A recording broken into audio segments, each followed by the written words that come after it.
প্রতিদিনের চিন্তা ও প্রার্থনা। ৮ই মার্চ। দিনের প্রধান চিন্তা।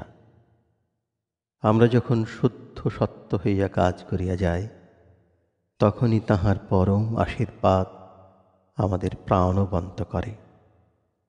মুখস্থ করা যায়, ভগবানকে কেবল ভয় করিলে চলিবে না, তাঁহাকে ভালোবাসিতে হইবে, তাঁহারই মধ্যে আত্মস্থ হইতে হইবে। উপদেশ। মানুষ যখন অন্তর্জীবনকে অবহেলা করে, তখন নিজেকেই সে বঞ্চনা করে।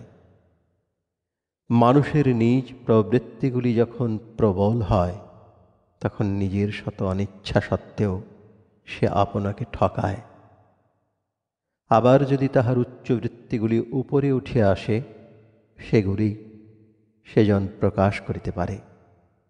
যতই আমরা ভগবৎ বিষয় চিন্তা করি, ততই আমরা উচ্চ হইতে আরও উচ্চে উঠিয়া যাই।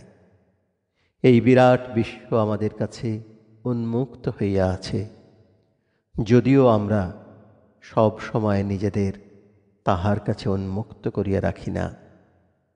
সেই জন্যই আমরা বহু আশীর্বাদ, বহু অনুপ্রেরণা, বহু শিক্ষণীয় অভিজ্ঞতা হইতে বঞ্চিত হই। প্রার্থনা।